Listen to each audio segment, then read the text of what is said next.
Hello, everyone. Welcome to Raindance Film Festival. Today we're having a Q&A with director Victor Wengo for his first documentary called The Price of Progress, a documentary exploring the intrigues, fears, emotion, and political pressures in the international food industry, and it's focused on the European Union but has an international impact. So Victor, welcome. Thank you very much for coming. Thank you How very are much you? for inviting me. I'm really happy. I'm very happy with the evolution of the film. I'm not that happy of the evolution of the world. On the Yes, sadly. other hand, Amazing. Well, this is your first film. I wanted to ask you, why did you decide to make your first film about this specific topic? well, you you never know. You never know if the topic is choosing you or you are choosing the topic. You know, it's a big question because at the beginning, I just wanted to make a very sample film of the agroecological groups in Spain, in Madrid. Mhm. I was in contact with them, and I just wanted to make something very very simple, but Yes, step by step, I start on my way to research more people, more problems in the path, and then suddenly I touch the big problem, the big battle in Brussels. I suppose it must have been a bit anxious to discover that your topic was bigger than expected, but interesting as well. Um, well, you have lived in different parts in the world, including South America. Uh, why did you focus to do it in European institutions, especially? You were living in Madrid, but why did you not do it a more international aspect or focus on the place that you've lived before? Why did you decide the European Union? Well, back again to the first question, somehow um, it has been like reading a book. You know, the more I advance, the more I was advancing, the more issues, the more troubles I was finding in my way, and then I reached some point that I didn't know where to stop. You know, Okay, because the issue is very, very big. You know, it's about environmental problems, political problems, capital concentration, on the other hand, and as well health. You know, okay, and yes, obviously we can talk about food sovereignty as well, which is a big, big, big issue all over the world, not only in South America or other region of the world, but also here in Europe. We have hmm, a big issue because more and more the food is coming from abroad. You know, we are true. producer anymore, and it's becoming a big issue. Why I decide finally to work to get into the battle in Brussels, because I mean I found it interesting. I found a lot of information there, and especially I found it that there is not that much information what is going on in Brussels. You know, there is a lot of information about Monsanto and in Argentina, in Brazil, about the transgenic soya, and not that much about what's going on between the lobbies, the corporate lobbies, and the politicians. Well, that's quite surprising actually, thinking about how the European Union is really selling the transparency behind their policies. Um, was it challenging for you to find the key players to agree to be part of this documentary? Was Mhm. it complicated to find people who wanted to make part of this? Because in your documentary, you can find a quite variety of speakers, from journalists, from scientists. policymakers, directors of EFSA, you name it. How was it difficult to access them? Actually, the one of EFSA was the most difficult by far. It was Okay. really, really difficult to reach him because Bernard Rule is, at that time, he was a very controversial position because the Yes. Monsanto Papers affair and any fight in the debate relating food is coming straight away to his office. You know, Okay. he was in a position like defending himself all the time. So the big head. Yes, Well, yes, yeah. yes. But you know, this is like reaching someone on LinkedIn. You know, you always find someone in the middle who can introduce to the same level. You know, uh, Yeah.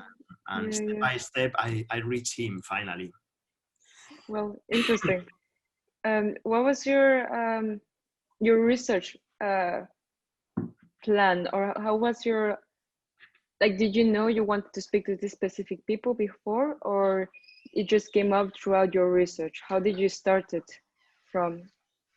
Um, because I mean, the documentary reveals current struggles in the headquarters of the European community, and it is so complex and so worrying as a spectator to see it that it becomes almost like a thriller, if I could say it. Um, and well, as myself at least, it made me really reflect. Did you have any plan or any objectives behind this strategy narrative that you choose? Well, the plan, uh, it has been a kind of dialogue between the people that I was getting the access to them, Mm-hmm. you know, and those people bring me to the next one, to the next level. So on the one hand, the first step was reading a lot. I was reading a lot Yes. about the big, the different problematic, you know, relate to GMO, relate to transparency, and so on. And then maybe one of the most important guy who bring me to the bigger level was Jean-Philippe Azoulay. Jean-Philippe Azoulay, the Yes. president of the ECPA, the Mm-hmm. European Crop Protection Agency, ECPA, yeah, Crop Protection Agency. He was very excited about the project. I found him in a conference and I talked to him in a very relaxed environment without any interview. You know, I was improvising. I was talking to about my project, like yeah, introduce him to some project who wanted to talk about all these different issues from a different point of view, because Okay. I want the industry to be listened, you know. And Clearly. he was very excited about it, and he himself, he was the guy who introduced to many of the lobbies, who I have to say, I have to confess, all of them was very polite with me. Very, I mean, they was really lovely with me. And once I got the access to them, then I decided to go to the different people, you know, to Bernard Poole, for instance, to different scientists as well. You know, and I was playing one to the other. You know, I was talking Interesting. to someone, and then I decide, hey, I was talking to him. Do you want to talk? You know, you have to talk. Otherwise, the documentary was going only with this guy and not with you. You know, Okay. you Okay. know? Okay. And I was playing that game during my mailing all the time, and I was yeah, at the end, the film is a kind of panel, a kind of It debate, is. It is. It is. no? But it is super interesting to see that the actors were so open to speak about it, because that's another thing that I found very interesting, that every single one of them reveals or highlights a real concern, and they're open and they all highlight towards almost the same problems but from different approaches. And I think the documentary really gives you the opportunity to put all the arguments in the table. And well, it was actually one of my next questions. The narration of your film is very natural. Um, and did you worry that the public might be confused by certain contradictions that may occur between the dialogues, or did you find it hard to maintain a certain, let's say, organic flow throughout the film? Well, the editing is magic. Is magic Yes. because when we came to the editing room, there was a really chaos. We had almost 40, more than 40, 43 interviews at the end. Wow. Any of them more than an hour. I mean, it was really, really wow. It was really hard, to find the line, the connection between the different opinions. But during the interview, my mind was all the time to give the opportunity to the interviewer to talk freely, and to Yes. expose what is what they are thinking, what is Yes. what they're thinking about, you know, and I leave them freely to talk, you know. Yeah. I didn't want to find their contradictions. I was really friendly during the interview, and obviously I was researching their opinions before, to know them, and I found that, at the end, when you are interviewing someone, um, suddenly pop up some strange connection, and you find that everyone in front of one camera really love to talk, to expose, and after a few minutes they get relaxed and talk and talk and talk, That's amazing. uh, That is amazing, because you can really tell. No, you cannot really tell. They are the ones telling the story. They are the ones making the dialogue generally, and you just put them together. There's a few moments where you put some facts or some sentences on the screen, but besides that, it's, I think, the editing is magical to make everything coherent. You can actually tell that there was a lot of work behind it, but you seem happy, which is good. And well, I think the visuals were exquisite. I think the visuals were interesting. The sounds as well. I think it really captured the attention of the moment. Um, and I think it was really interesting, the wide angle compositions, the aerial ones, on the details. Did you have a particular intention behind the photography in your documentary? yes, yes, yes. One of the things that I had really clear is the directing, how wanted how I wanted to express the ideas. But one of the in terms of creativity, one of the challenges that I had is that I didn't want to make just a corporate video with talking heads, Right. a boring talking heads video. And I was researching different directors, different proposals, aesthetical proposals, and it talks me quite a lot to decide, to get the slow motion, for instance, the music and everything, Of course. and Of course. it talks me a lot. It talks me a lot, and I wanted to well, I'm not sure if I get it, if I manage to do it finally, but I wanted to to produce something coherent, something solid. I think you manage. I That- think you manage. And I can tell by your book behind you, Genesis, that you really are into photography, which I like. It's amazing. Thank you. Yeah, yeah. And It's my yeah, background actually, photography as well. amazing, amazing. Continue, because you really nailed it in your documentary.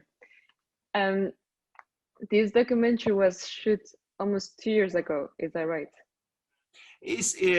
I started in 2017, but Okay. we were filming till 2018 at the end, when we finished finally. And since then, would you add anything to update it? Do you think there has been any relevant change in the topic that it's worth putting inside your documentary? Well, the only in terms of theory, the tension is the same.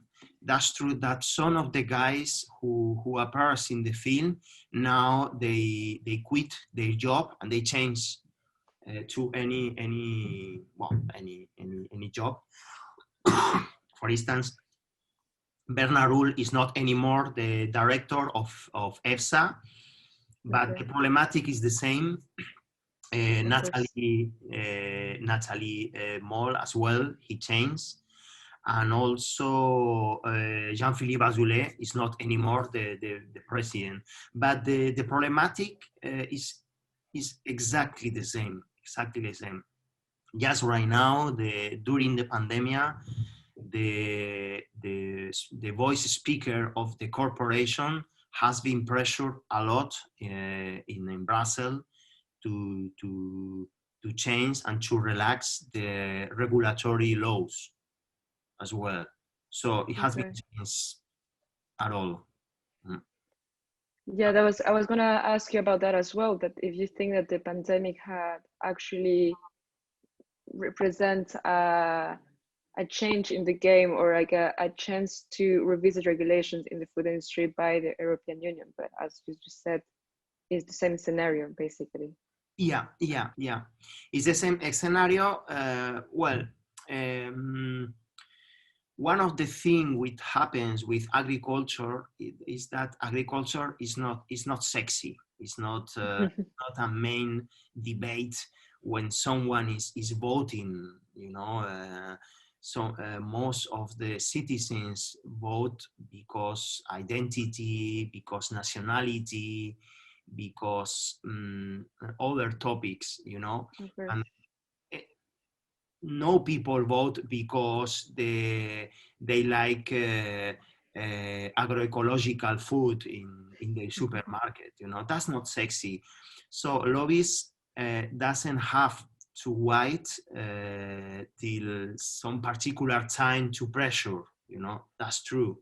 But during the pandemic, things was even easier for them, as all the media was was focused on COVID, on the COVID crisis, rather than on agriculture. That's true. That's That's true. We'll see. We'll see in a few years if it changes, hopefully. Um, what do you expect from the public's reaction after they watch your film? Do you have any expectation? What is your objectives in The Spectator? well. My objective is provoking debate, provoking research, provoke the curiosity of the audience. Um, One of the challenges that we had during the editing is that all the subjects of the documentary are quite deep. Sometimes are matters relate to experts and not for the regular citizen. That's one of the things that was really complicated for us. To to to introduce, the complicate subjects to regular people. And what we want to provoke is debate. Of debate course. and curiosity about free trades, about health, about especially is, one of the things that worries to me is that when the political debate is on the table, you know, the big political debate, we talk about identity, we talk about nationality and so on, but really what is really important for the people is yeah, environment, health, global warming, you know, that kind of things that really can change your life and your children's life. And unfortunately, people don't think that much, you know. That's what I think. Mm. Yes, as we have seen in previous events.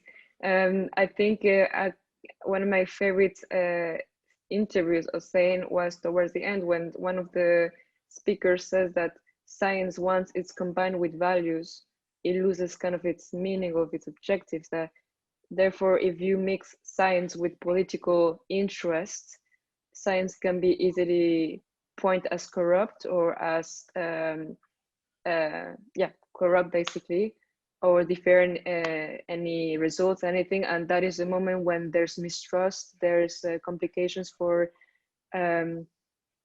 Emotion. for Mm. exactly. And I think that was it explained quite a lot. So no, very interesting. That's um what key. Yeah, yeah, totally, yeah, totally. yeah, yeah. I mean,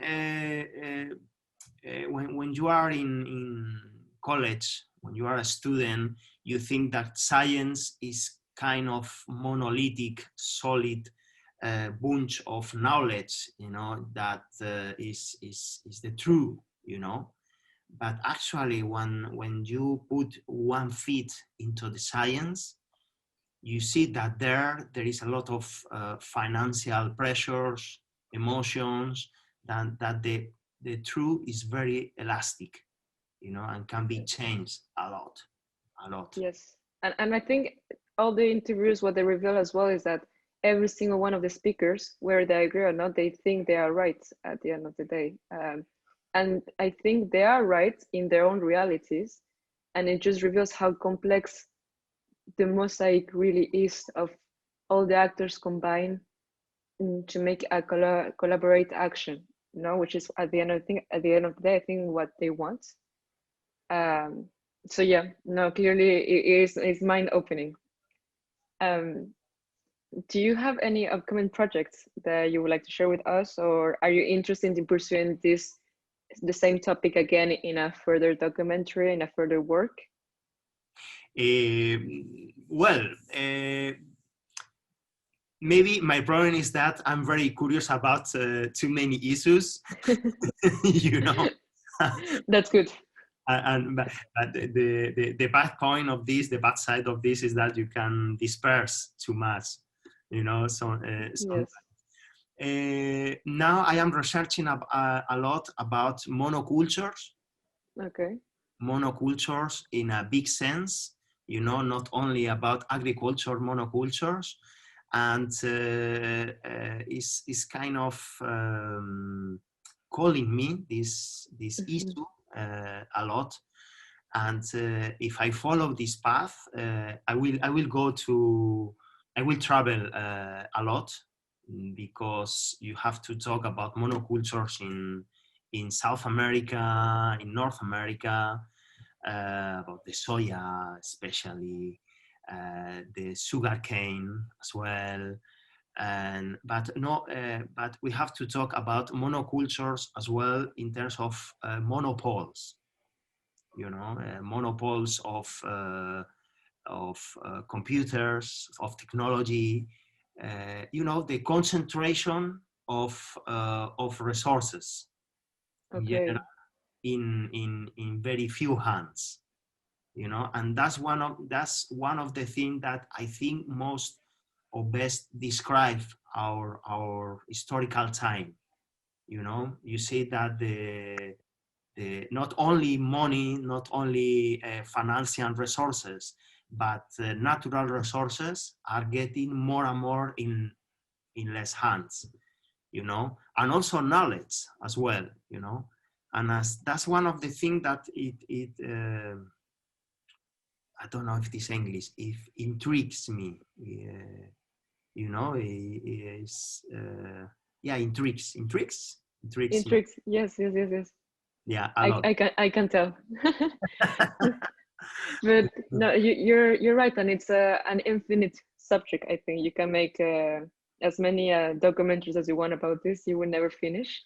There's always more to see. There's always more places, and as you said, I think it's beyond only money. I think it's about power as well, but interesting. It's So about power, yeah. It's about power. I think most of the time, power, when people think about a higher headquarter on the top of a big building, you know. But actually, power is everywhere. Power is everywhere. Power is also in a demonstration. Power can be very horizontal as well. We as citizens are very powerful, but sometimes we don't know the extent of our power, you know. I agree. I uh, agree. I agree.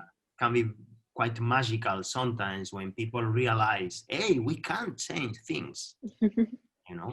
You're right. You're right. Well, I'm excited to see your next work. I hope we have the chance to talk again, discuss more about this because it's really interesting, and I think it's gonna only become more relevant than it already is. Yeah, And I think this is a crucial documentary that people should see, even though it's difficult to take action many times as a citizen. You can feel overwhelmed. I think just knowing, as you said, I think knowledge is power already. So thank you very much for your work. It was very enlightening. Thank you very much for joining us today to the interview. It was lovely to meet you. thank you, really lovely. Well, thank you to all the team of the Raindance, because I really feel guessed by this festival. I really feel very special, and I thank to you for the cozy interview. Thank you. Thank you. Have a Thank great you. day.